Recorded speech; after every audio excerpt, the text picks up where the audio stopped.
Most people think danger announces itself. For me, it came as a quiet decision, the kind that happens in a breath. One night that I have not reached yet, I will stand outside Damian Hale's door with my palm hovering over the handle, and I will know that opening it means choosing a life that cannot be unchosen. Nothing loud, no screaming, just the weight of consequence settling on my shoulders. In that house, the smallest choices can start wars. The alarm dragged me back before the fear could finish forming. It was 5:30 in the morning, and I was Emma Carter again, the staff housekeeper who learned to move like a shadow. I sat up in my narrow room in the servants' wing and checked my phone for Noah's name, even though I already knew there would be no new message. He was 6, and the last video he sent me was a shaky clip of his stuffed dinosaur wearing my old hoodie like a cape. He did that when he missed me. I did not let myself watch it twice. I kept my phone face down, because if I saw his school's number pop up, my heart would sprint ahead of my body. I was not there to tie his shoes or smooth his hair before class. I was here, miles away, making someone else's coffee. Sometimes the guilt hit so hard it felt physical, like a hand around my throat. I asked myself, every morning, how much safety costs, and who pays, and whether I could pay again. My life ran on math. School and therapy together cost $1,200 every month, and that number followed me everywhere, like a bill folded into my pocket. I could hear it in the way I clipped coupons, in the way I said no to myself, in the way I kept this job even when my stomach twisted at the gates. Single moms do not get the luxury of dramatic exits. We get rent. I dressed fast, black and white uniform, hair twisted into a tight bun, face rinsed with cold water until it looked awake. The estate in Hudson Valley, New York, sat behind iron fences and old trees, the kind that made the world feel far away. Inside, the main halls were polished and quiet, and the staff corridors were narrow and plain, built for people like me to pass through without being remembered. The kitchen was the only room that breathed. Marisol Reyes was there already, sleeves pushed up, hands in dough, her eyes sharp with the kind of care that never asks for permission. She did not pry. She just made space beside the coffee maker and let me exist in it. The coffee was for him. Thick, black, bitter enough to wake the dead. The smell was the mansion's morning bell. I poured it into the pot, set the porcelain cup on the tray, and steadied my hands the way I used to steady Noah's when he struggled with buttons. Beyond the kitchen door, the house turned hard again. Rugs swallowed footsteps. Wall sconces stayed dim. Men in suits held the corners like shadows with pulse. They watched without staring, and that was how you knew they could see everything. In this house, invisibility was not a metaphor. It was a skill. I carried the tray upstairs and rehearsed the 2 safe sentences I always used, the ones that kept my voice small and my presence forgettable. Damian's office waited at the end of the corridor, dark wood and silence. I knocked. A low, clipped permission answered. I went in with my eyes down. Damian sat behind his desk, reading as if the world outside his windows did not matter. He wore control like it was tailored. He did not look up, and I was grateful for it. Being ignored was safer than being noticed. I crossed the rug. On the 4th step, my heel caught a loose fringe. The tray tipped. Coffee surged toward the edge, and my throat tightened so fast I tasted metal. In one terrible heartbeat, I pictured hot liquid on his papers, on his hands, on my future. Then his hand closed around my wrist. Firm. Steady. Not painful, but absolute. The tray leveled, and for a beat too long, he kept my wrist in his grip, as if he were confirming something about me that I had tried to hide. Heat bled through my sleeve and stayed in my skin. I stared at the desk, at the straight lines, at anything but the meaning of his touch. He let go. No fuss, no lecture, just control returning to its place. I set the tray down, stepped back, and left the room with my lungs refusing to work until I reached the hallway. Back in the kitchen, Marisol's eyes flicked to my face and then to my wrist, like she could read what I could not say. I rinsed my hands under warm water and watched the steam rise. My wrist still felt marked, like a fingerprint made of heat. Was it nothing? Or was it? So why did a man like Damian reach for me? And later today, the service corridor will narrow around us again, a place where 2 people cannot pass without brushing close. I used to pray to stay invisible. Now I was not sure disappearing would save me. At 7:15 in the morning, my phone finally buzzed, and my whole body leaned toward it like a plant toward light. Noah's face filled the screen, hair sticking up, cheeks still puffy from sleep, and for a second I forgot the mansion existed. He showed me the dinosaur again, the one he insists is a brave explorer, and he told me without meaning to hurt me that he had saved a seat for me at breakfast even though my chair was empty. I kept my smile steady while my chest squeezed. I reminded him about school, about breathing slowly when the noise gets too loud, about the little sticker chart his therapist made. Then I promised I would see him soon, because a mother lives on promises when distance is all she has. When the call ended, the number 1,200 sat in my head again, the monthly cost of keeping him supported, and I understood why I could not quit. I washed my hands in the staff sink until the skin felt tight, as if I could rinse off longing. The heat on my wrist from earlier had faded, but not the memory of it. The place where Damian Hale had steadied me still felt warmer than the rest of my arm, a brand under fabric. I told myself it meant nothing. In this house, men did not touch unless they chose to. That was why the hallways stayed so silent. Guards stood in corners like furniture with eyes, and they watched without looking, as if attention was a weapon they kept sheathed. I moved through them with my head down, repeating my rule. Be small, be useful, be forgettable. So what happens when a man like him notices me? Is being seen a privilege or a target? By late afternoon, Mrs. Keating, the head housekeeper, sent me with a stack of clean towels to the West Wing linen closet. The shortest route was the staff corridor that cut between wings, a narrow passage hidden behind a panel door near the library. I hated that corridor. The ceiling was low, the air stale, and the lights flickered like they were tired of trying. Two people could not pass each other in there without turning sideways, shoulder to shoulder, breath to breath. I tightened my grip on the towels and told myself it would be empty, because the powerful never used the paths built for servants. The corridor swallowed me the moment I stepped inside.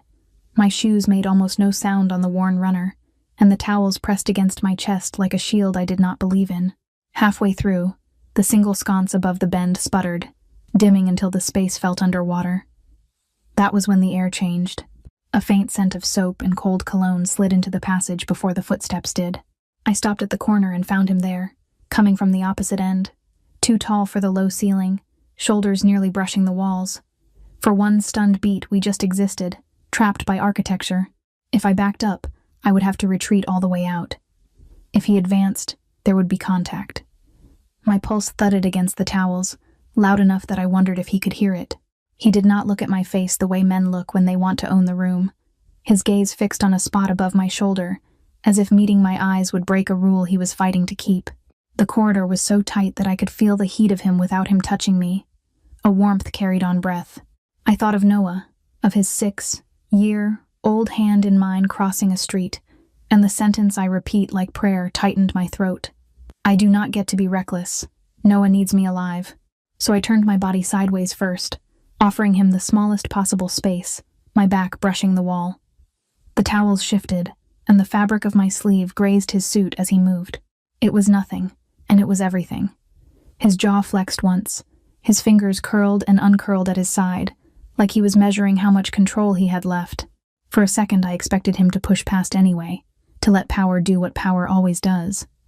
Instead, he exhaled slowly, as if he had been holding his breath the entire length of the corridor. He shifted back, turned, and walked away the way he had come, choosing distance over victory. He never once looked at me, but I felt the decision in the space he left behind. It did not feel like dismissal. It felt like restraint with teeth, and suddenly the thought landed, cold and sharp.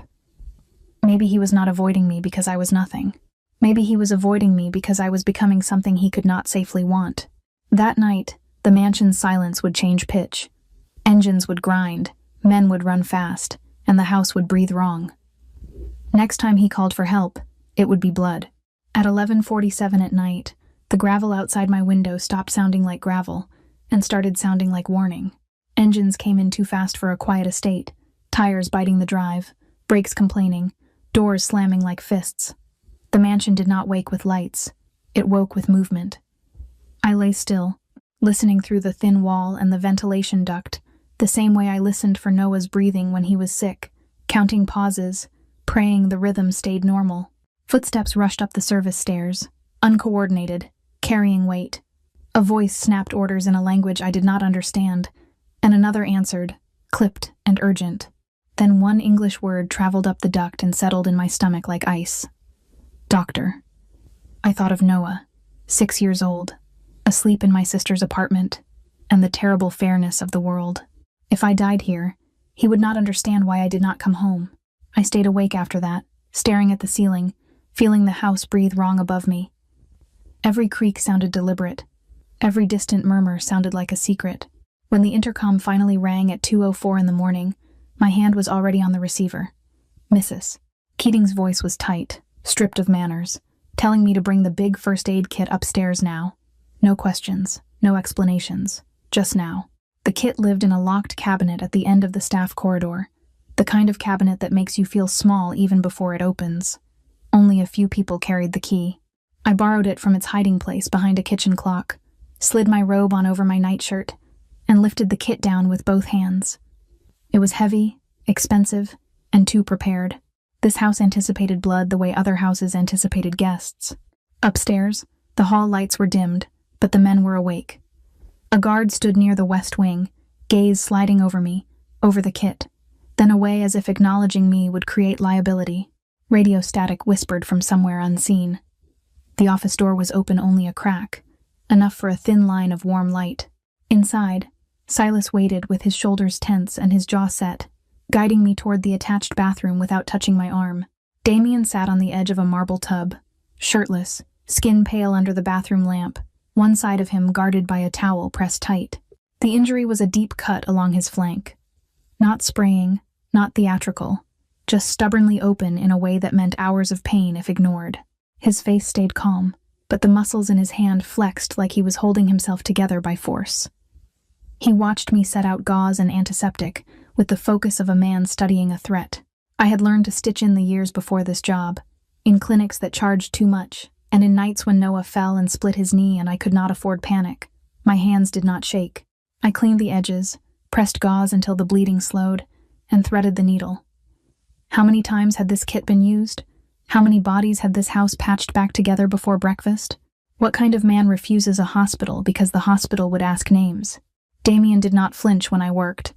His breathing stayed controlled, but I could feel the tension in it, a tightness he refused to name. Every so often his eyes lifted, not to my face at first, but to my hands, tracking each movement like he needed proof I would not slip. I understood then that restraint was not indifference. It was effort.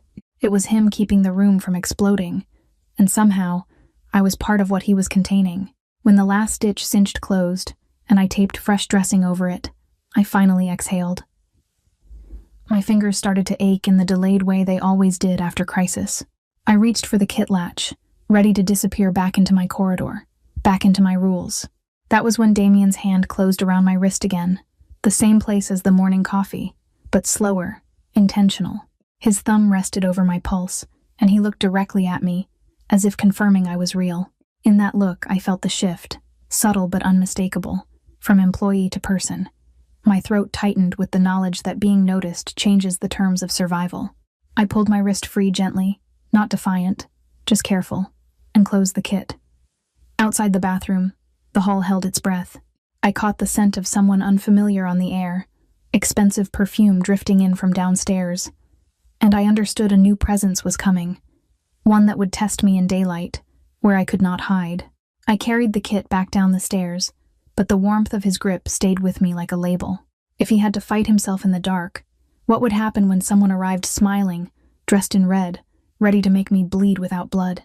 The next afternoon, a delivery truck rolled up to the front portico, and Mrs. Keating sent me out with the clipboard. A bouquet the size of my torso sat in black paper, white lilies threaded through dark roses, too expensive to belong to a normal life.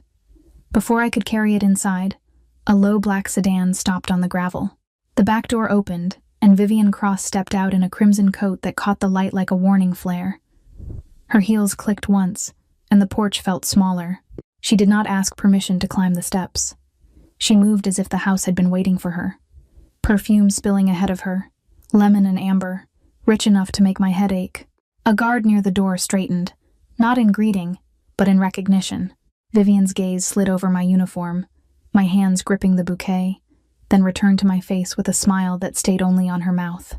In daylight, cruelty speaks louder, because everyone can see you flinch. I reminded to breathe and stay invisible. Inside, Mrs. Keating's voice tightened in that polite way adults use around trouble. Vivian let me take her bag without meeting my eyes, then drifted toward the breakfast room as if sunlight belonged to her. When I brought coffee later, she was already seated near the window, legs crossed, looking past me toward the gardens. She commented on my hands the way people comment on weather, noting every callus like proof of my place. I felt heat rise because 2 staff members stood listening nearby. I wanted to disappear, to nod, to keep my mouth soft, because survival in this house meant swallowing pride. But pride is different when you are a mother. Noah's face flashed in my mind, his small fingers tracing letters during therapy, and I thought about the 1,200 I scraped together every month just to keep him steady. What happens if I lose this job? What happens if I keep it and lose myself? Vivian watched me like she expected me to break. I refused inside. When I escaped to the kitchen, Marisol was slicing oranges with the calm of someone who has seen storms come and go. She took one look at my face and slid a mug of tea toward me. No questions, just space to sit. Her eyes flicked to my hands and back to my eyes, and she made a small sound of disgust on my behalf.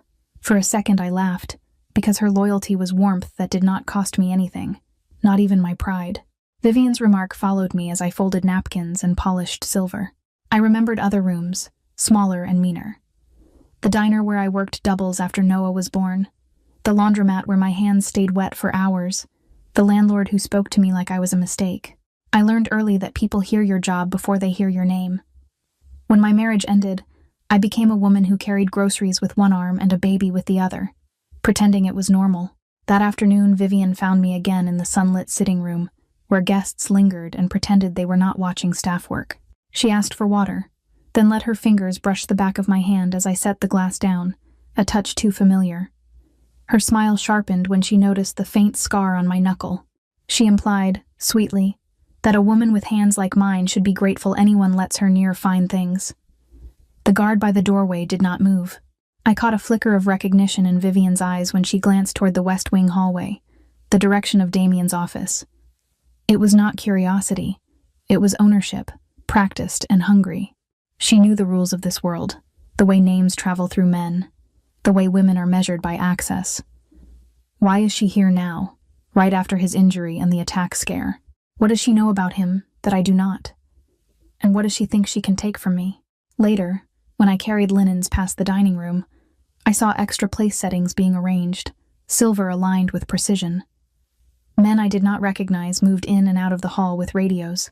Vivian's laughter floated from the wing, light as if nothing bad happens to women like her. My stomach tightened, because I understood what she wanted. A stage. If she could cut me in front of Damian's people, she could prove I was nothing and remind him who belongs near his chair. Back in the kitchen, I tried to steady my hands, but the thought kept pounding. Vivian would repeat her cruelty where it mattered, in front of men who measure worth by silence. Tomorrow, she would aim her smile at my calluses and my uniform. Damian Hale would have to respond or refuse. If he stayed quiet, I would be erased. If he protected me, I would become visible. And visibility in this house has teeth. By noon, the dining room looked like a museum that served food. Sunlight poured through tall windows and turned the silverware into tiny blades. I moved between chairs with my eyes down, shoulders narrow, tray balanced on my palm the way I balanced Noah on my hip when he was a baby. The rule here was simple. Staff existed, but we did not take up space. A guard stood near the double doors, radio clipped at his belt, gaze sliding past me. Another maid, Claire, waited by the sideboard, fingers locked together so tight her knuckles were white. Everyone was holding their breath before anything even happened. Damian Hale sat at the head of the table, jacket off, white shirt crisp against the dark wood. Silas stood behind him with the stillness of a door that never opens. Vivian Cross settled into the chair at Damian's left as if it had been carved for her, crimson coat draped over the back like a flag. Her perfume reached me before her smile did. She watched me pour water, watched the way my hands worked, then lifted her chin and began talking in that sweet, careful tone people use when they want the room to laugh with them. I felt the sting before the meaning landed. because she spoke about my calluses the way someone comments on chipped paint. She made it sound like concern, as if hard work had ruined something delicate. My face stayed neutral, but inside I heard Noah's voice asking why my hands were rough when his were soft. I remembered scrubbing diner grills at midnight, folding laundry at dawn, wiping tears with the same fingers that now held a serving spoon. Was Damian going to let this happen? Or was this part of what it meant to serve here? Claire's eyes flicked to mine, then away, warning me not to react. The guard by the door shifted his weight, not toward Vivian, but toward the exits, as if insult and violence lived on the same line. Vivian's next comment cut closer, implying that women like me should be grateful for any roof, that daylight always reminds men who they truly choose. My throat tightened. I kept moving, because stopping would be a scene. I told myself, again, I don't get to be reckless. Noah needs me alive. I set a plate in front of Damian and stepped back, ready to disappear into the wallpaper. The only sound was the soft scrape of Vivian's fork and the ticking of the old clock above the fireplace.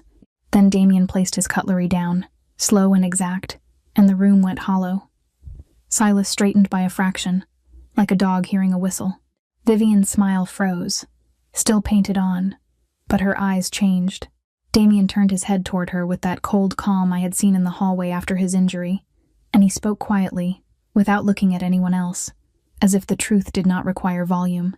I could not repeat his words later, not because they were complicated, but because they were final. He made it clear that Vivian was a guest here, not an owner. He reminded her, in the same measured tone he used to give orders, that the staff worked for him, and that my body and my hands were not her entertainment. He did not raise his voice. He did not threaten loudly. He simply drew a line so sharp I felt it under my feet.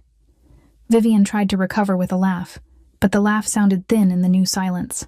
The guard by the door stopped pretending he was invisible and stared at the floor. My hand stayed steady until the tray was empty. Then the tremor hit, late and private, climbing up my forearms. Relief flooded me first, hot and humiliating, because I had not realized how much I expected to be left alone with her cruelty. Then fear followed, colder, because I understood what Damian had just done. He had broken the house's unspoken rule. Powerful men do not step into staff conflicts unless the staff belongs to them. If he defends me, do I become property or priority? And what does protection cost in a house built for war? I carried the last dishes to the kitchen, moving past Claire and the guard as if one wrong glance could restart the room. Behind me, conversation returned in low currents, but it sounded forced, like people talking through glass. I did not look back at Damian, yet I felt his attention follow me down the hall, settling between my shoulder blades. In the pantry, Marisol touched my elbow once, asking with her eyes if I was okay. I nodded, though my throat still burned. Outside, the light dulled under clouds, and the estate seemed to tighten. A radio crackled near the service entrance, then went silent. When I passed the back window, one of the usual guards was missing from his post. The absence felt like a door left ajar. Tonight, I knew, someone would test that line he drew. After lunch, the mansion felt as if it had swallowed a secret. Staff avoided my eyes, guards looked through me, and even the air seemed to listen. Damian's defense should have warmed me, but it tightened the house. Being seen did not feel like winning. It felt like being measured. I tried to return to routine, polishing brass, folding sheets, nodding when Mrs. Keating passed. My body refused the lie of normal. Every radio hiss made my shoulders jump. Every door latch that clicked too softly made my stomach drop. I kept hearing Noah breathing in my mind tonight again. When dusk came, the estate settled into its usual pattern. One engine at the outer gate every hour, a guard's footsteps on the runner, then silence. I learned those rhythms the way mothers learn fevers. So when the pattern skipped, my skin noticed first, like a bruise pressed too hard. At 8:30 at night, I carried clean towels past the service window and glanced outside. The booth by the service gate should have been lit. Instead, the gate booth is dark, a square of nothingness. Beyond it, 3 shapes stood on the road, still and waiting for us there. I did not need to see metal to know what they carried. Their posture had the same hard angle as the men inside, only looser, impatient. My hands went cold. I remembered my rule. Noah needs me alive. and still my feet started running before permission arrived in my head. The staff staircase took me up faster than the main hall. I felt the house listening as I moved, as if even the wallpaper held breath. At Damian's office door, I knocked once, then pushed in. Silas was there, already tense, eyes flicking between maps and radios on paper alone. Damian stood near the desk, one arm held close to his side like a secret. His face did not change when I reported what I saw. Only his focus sharpened, the way a blade looks sharper when you tilt it toward light. He listened as if I mattered at all. Silas spoke fast into his radio, and men repositioned without needing to be told twice. Damian's gaze touched me again, briefly, not soft but assessing. I could feel him weighing trust the way he weighed risk. I pointed to the kitchen route, then to the hidden corridor behind the library. Outsiders do not notice maid paths, I thought, because they never imagine staff as guides. I explained with my hands, the turns, the narrow door, the garden that no guest sees. My voice stayed steady, but my heart begged him to believe me. If he dismissed me, we were trapped. He did not argue. He let out a slow breath, then nodded once, and the room shifted around that decision. A man like him does not follow anyone lightly, yet he stepped closer to me, as if my route was the only safe door left. Trust felt heavier than fear. We moved down through the staff staircase, single file, shoes quiet on worn wood. I heard the main hall in the distance, a muffled thud, then another, like the house testing its own bones. In the kitchen, Marisol froze, knife lifted, eyes wide with questions she did not ask yet. Silas ordered her into the pantry with a gesture, and she obeyed, locking herself away like she had practiced for years. I led Damian through the service corridor, counting turns. Halfway, we passed a latch that stuck before. Tonight it slid too easily, and I wondered who had oiled it. At the back garden entrance where staff paths met the outer grounds, 2 guards waited, scanning the trees. The shadows beyond the wall looked wrong, too still. No shots yet, only the promise. Damian's hand hovered near his side, and I felt strain in his breathing as he held steady. Within minutes, the perimeter tightened. Lights snapped on, radios murmured, and the figures outside melted into darkness. Damian did not chase. He watched, calculating, then sent men to check the booth. I was escorted back inside, knees weak with fear. In my room, I could not sleep, listening for engines. At 3 a.m, cars returned, slower than before, tires crunching heavy on gravel. I watched from a curtain gap as Damian stepped out first. He moved like he was holding himself together by will alone, shoulder stiff, face blank. Silas stayed close. The house swallowed them upstairs quietly. All I saw was Noah, his backpack by the door, his voice calling me Mom like a lifeline. If I sank deeper into Damian's world, my son would pay.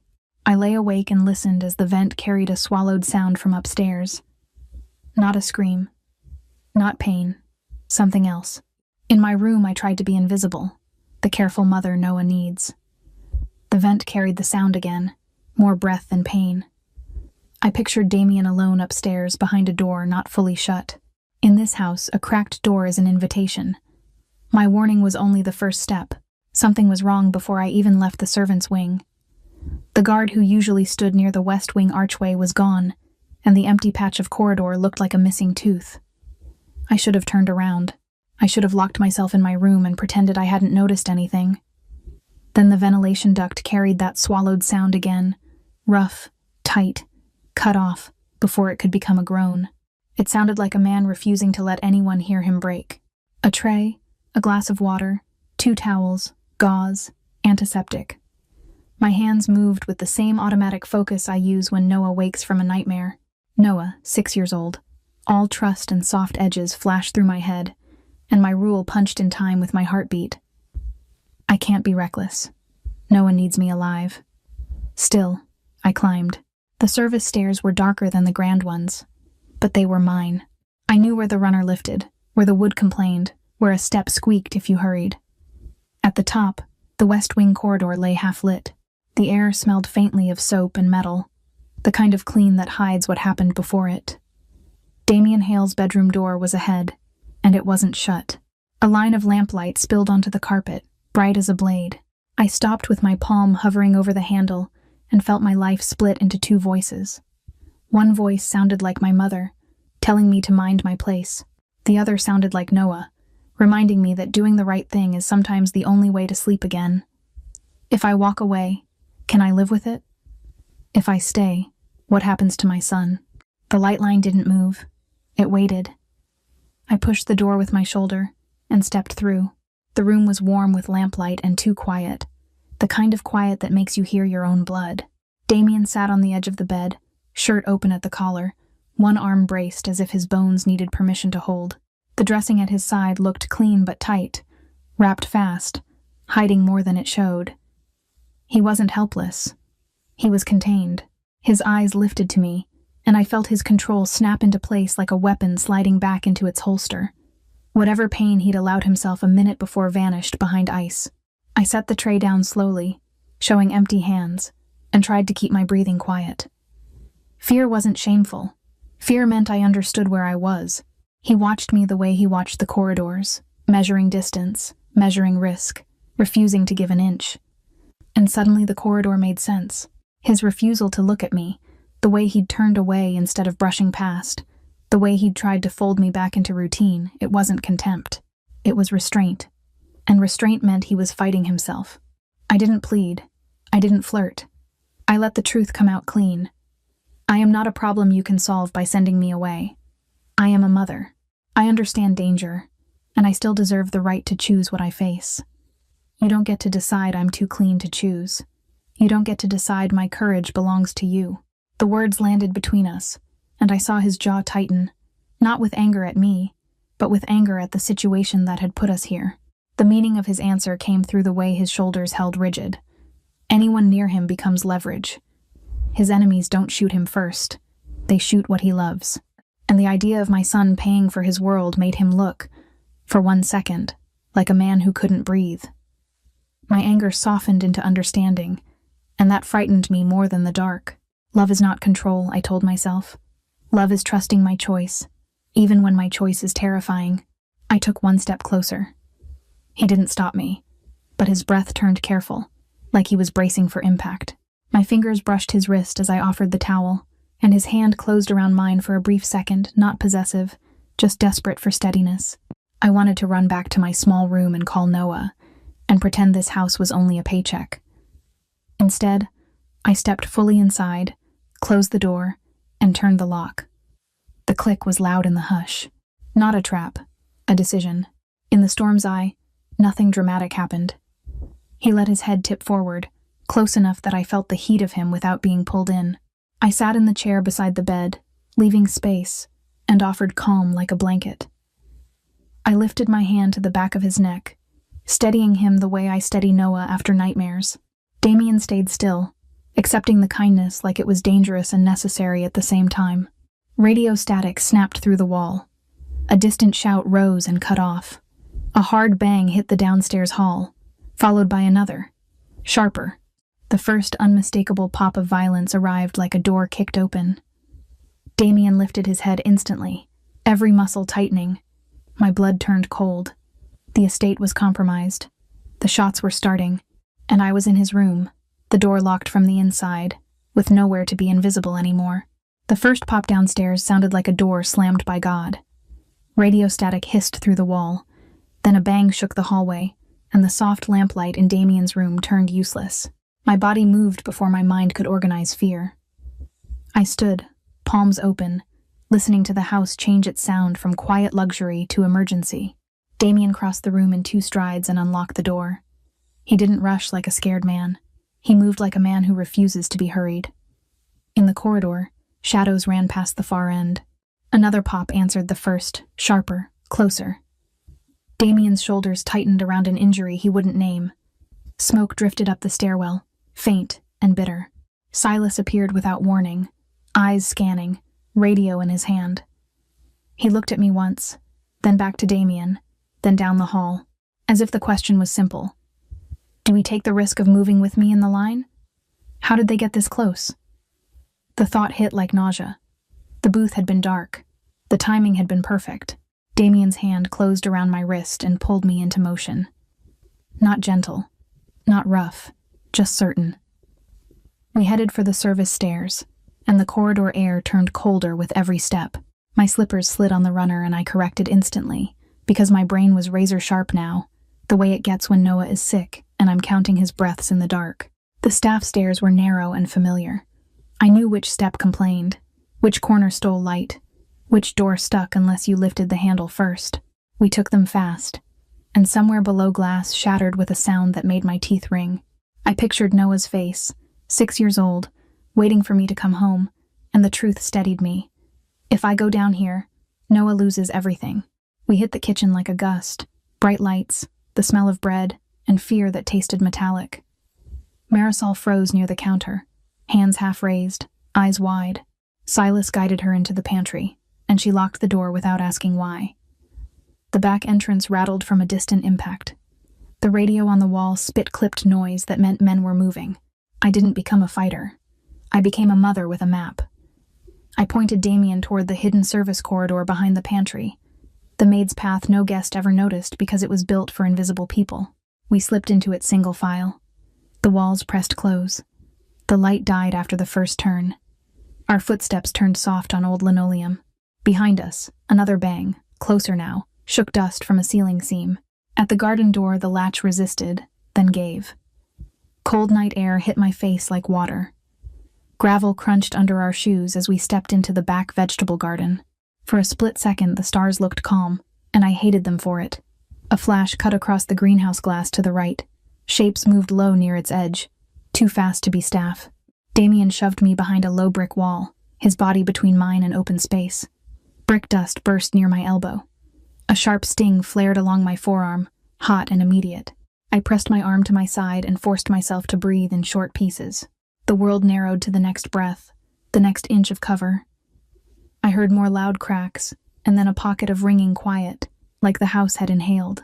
Damian shifted, guarding his injured side, and I saw the brief hitch in his breath. He was not invincible. That knowledge made my fear sharper, not softer. Who turned the booth dark? Who wanted the gate blind? Footsteps pounded across the grass as guards poured into the garden. The shadows near the greenhouse retreated into the trees, slipping away like smoke. One figure sprinted wider than the others and vanished past the outer wall line before anyone could stop him. The yard light snapped on, harsh and white. Silas's radio crackled, urgent. Men began counting, checking, confirming. Damian's hand found my shoulder as I stood, too careful for a man who pretends he doesn't care. His eyes scanned me first, not the yard, as if my body was the only report that mattered. My cut warmed the sleeve of my uniform, small but real. If I survive this, what am I to him now? Everyone had seen him shield me. We moved back inside through a side passage, and the mansion's front hall came into view. Overturned chairs, shattered porcelain, that bitter burned smell trapped in expensive air. Men moved with grim efficiency, closing doors, checking corners, speaking low. No one looked at me directly, but I felt the silent arithmetic of hierarchy recalculating, and beneath it all sat the coldest truth. The attackers knew where to come and when. Someone had helped them. When we reached the stairwell, my knees finally shook.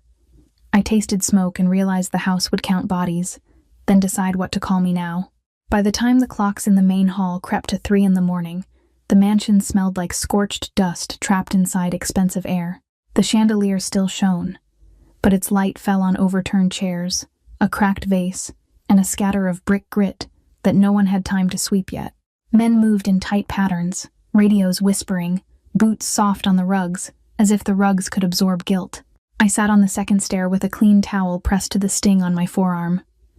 The cut was small, but it throbbed like a reminder. Marisol knelt beside me and wrapped a fresh strip of cloth around my elbow, with the patience of someone who has learned to be brave without announcing it.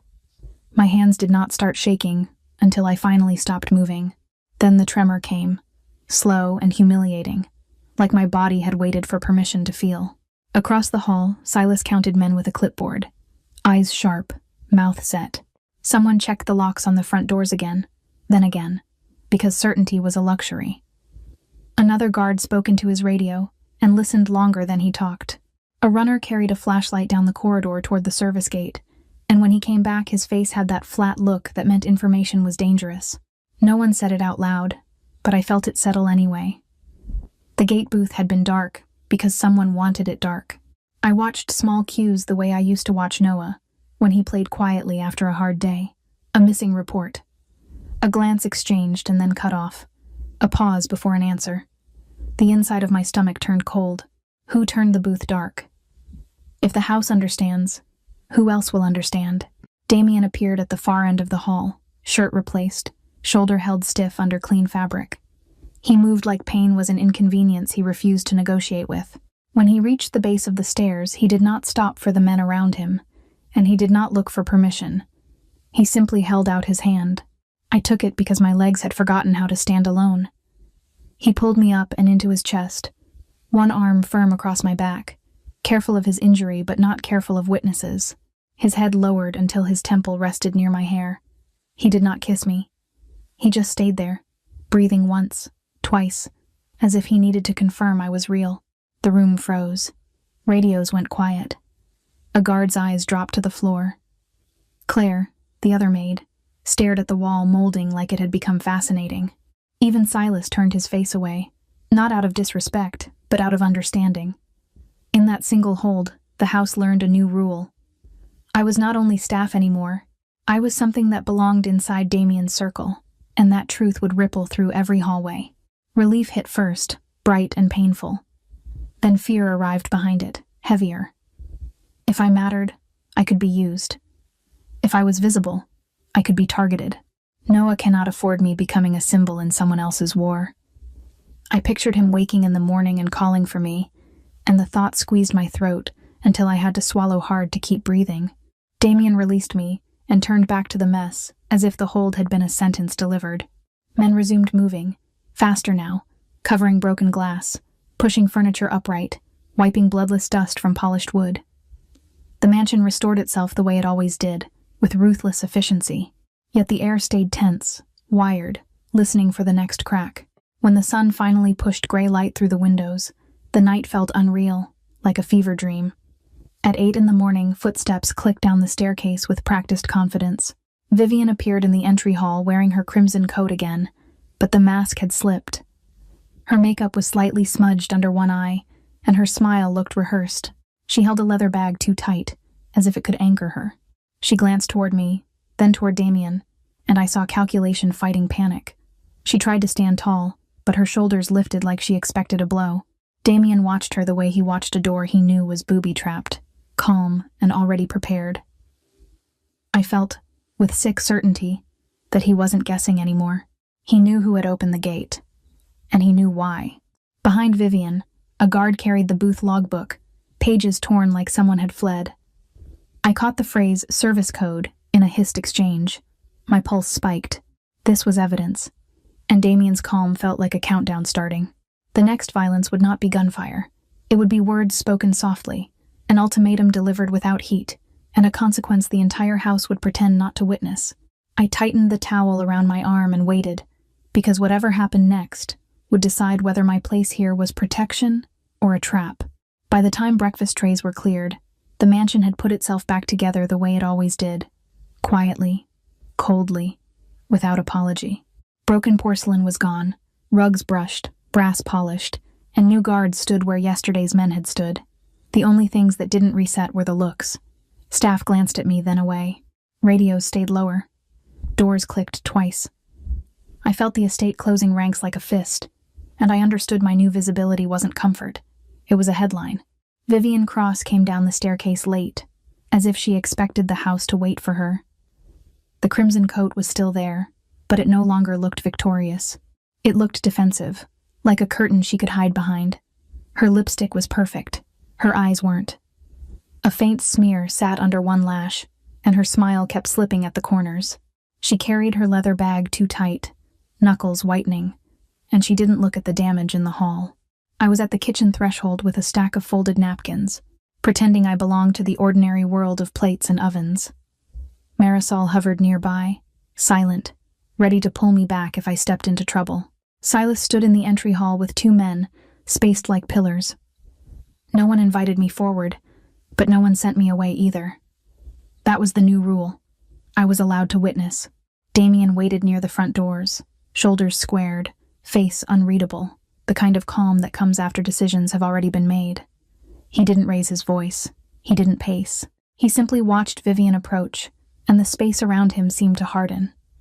Vivian tried to reclaim the room with posture, but her steps shortened when she reached him.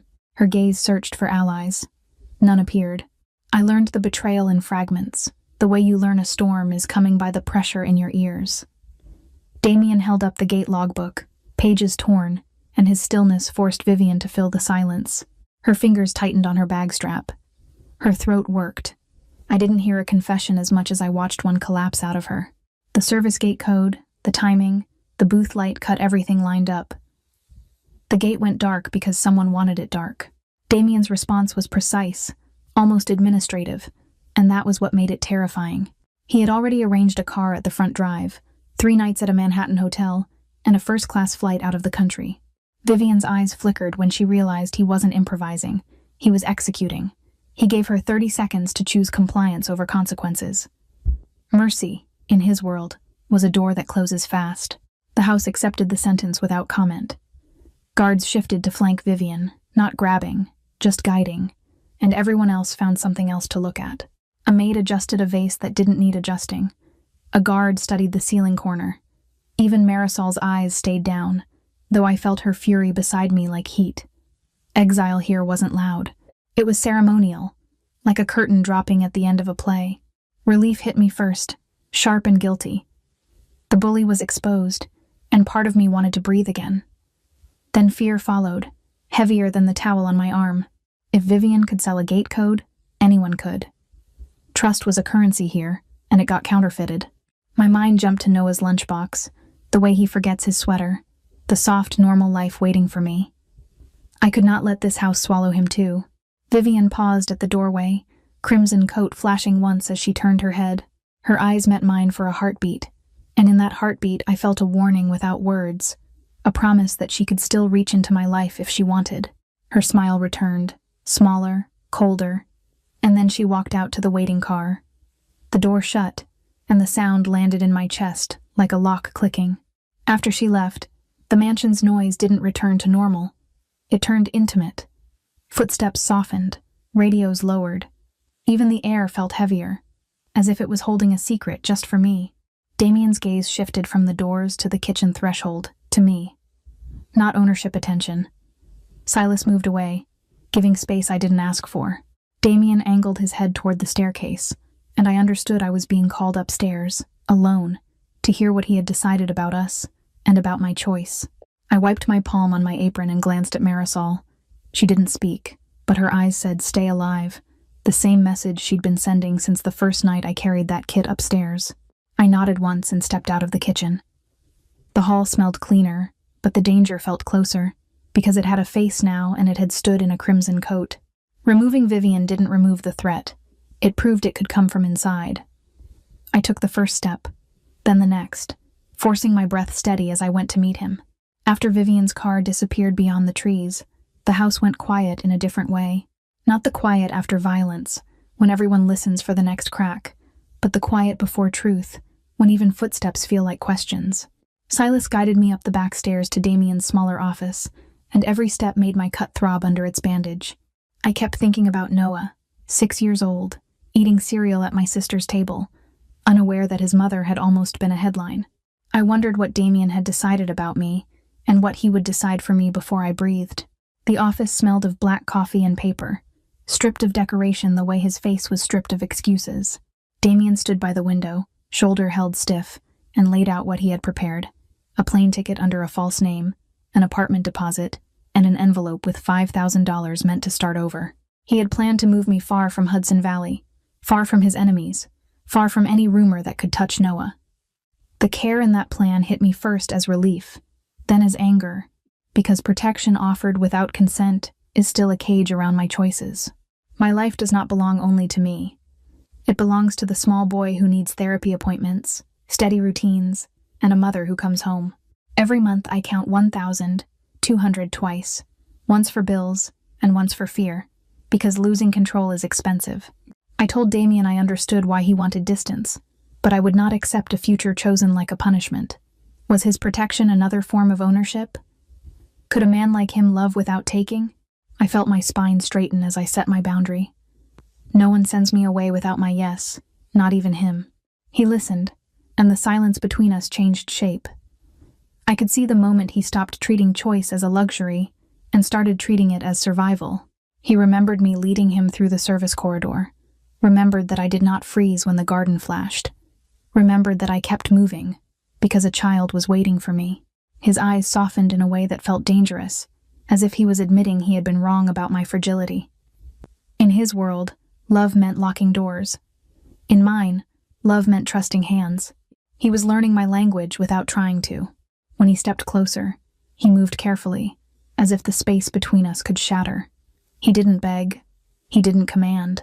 He simply let the truth sit in his throat until it finally reached his eyes. And I understood he loved me in the only way he knew, by fearing for me. I took his hand, feeling the callus at his thumb and the steady pulse beneath it. I rested my forehead against his for one quiet breath, and I answered with the only honesty I had. I loved him too, not as rescue, but as a choice I owned. Then he spoke of Noah, not with jealousy or distance, but with responsibility. He wanted to meet my son, to understand the small world I protect, to be introduced as a man who would not vanish with morning light. The idea made my stomach twist. Bringing Damian near Noah felt like carrying a match into a room full of curtains. Yet I also pictured Noah laughing at Marisol's jokes, safe behind gates. I told Damian my fear wasn't doubt of him, it was the cost of his enemies. If he stepped into Noah's life, he stepped into mine for real. Outside the office, the estate remained alert. Radios murmured behind doors, and new faces watched the drive. The outside threat still breathed, and the inside threat had already shown its teeth. Yet in that small room, with his hand still warm against mine, I felt a version of calm I hadn't felt in years. It scared me because calm makes you imagine future. I imagined Noah running across this lawn, and I hated myself for wanting it. What does love mean when danger knows your address? Damian's gaze stayed, as if he understood and chose to face it with me. When I left, the hallway felt too bright, like the house was pretending it hadn't tried to kill us. Marisol caught my eye from the kitchen doorway and gave a small nod, proud and worried at once. I walked back to my room with my thoughts wrapped tight, repeating that I had chosen this, that I had been heard. Still, something tugged at the edge of my mind, a sense of paperwork. Vivian's glance at the car, the torn pages, the missing minutes. Why would my name matter in a war like this? Why did my family history feel close? That evening I tried to call Noah, and the sound of his voice steadied me even through a weak signal. After we said goodnight, I sat on my bed and listened to the estate's new silence. Softer and more personal, like a hand hovering near my shoulder. Somewhere downstairs, paper rustled, and a door closed with careful finality. I told myself it was nothing, yet my skin prickled as if truth was approaching. Love felt real, and that made it fragile. What if my choice was honest, but my past was not? I lay back, eyes open, waiting for tomorrow. On the balcony that night, the Hudson Valley air smelled like wet leaves and laundry soap from the hall closet. Damian had draped a folded blanket over my shoulders earlier, and the weight of it felt strangely domestic, like a promise whispered without sound. For the first time in years, I let myself stand still and believe I belonged somewhere, even if only for one breath. I replayed the last days in my head the way I replay Noah's therapy drills when I'm afraid I'll mess them up. Curiosity had pulled me through the gates. Empathy had kept me working when my pride begged me to quit. Anger had burned when Vivian smiled at my hands. Surprise had arrived when Damian defended me. Satisfaction had come in the quiet after he trusted my route. And now reflection settled in, soft and heavy, because I knew hope is a dangerous thing for a single mom. Inside, the kitchen light glowed. A cup sat on the counter where Marisol had left it, half-washed, like life was trying to be normal again. I pictured Noah laughing in that warmth, tiny sneakers on this polished floor, and my chest tightened with fear of what it would cost to bring him near this world. I told myself that tomorrow I would call Noah earlier, that I would keep my voice steady, that I would not let fear leak into his day. In that quiet, I almost believed I could build a life that held both love and safety for him. The balcony door opened behind me. Damian's steps were quiet, but the air changed anyway. He didn't speak. He just held a thick envelope in his hand, the kind of paper that doesn't belong to love. He set it on the desk and stared at it as if it had teeth. I opened it with fingers that suddenly felt too clumsy to be mine. First, a photo of my mother, younger than I remember, smiling like she didn't know what life would take. Second, a letter signed by my brother, the ink sharp and rushed, explaining a choice I never agreed to. Third, a debt record, stamped and dated, spelling out why I walked into this estate and hinting I had been placed here under false pretenses. Why is my mother's face here? What does my brother know? Was I sent here and didn't know it? Damian went very still. The warmth drained from the room, and I realized the most dangerous version of him isn't loud. It's silent. His eyes stayed on me, not with hatred yet, but with a cold calculation that felt like a verdict forming. The scariest moment isn't gunfire. It's being looked at like you're a liar by the only person you trusted. My mind raced to Noah, to his 6-year-old trust, to the way he leans into my hugs like the world can't hurt him there. I tried to breathe, tried to explain, but I didn't even understand the truth myself. Footsteps approached in the hallway. My own, or his, I couldn't tell. The next second would decide whether love survives suspicion. If you want part 2, tap like, share this with someone who understands survival, and comment what you would do if you were me.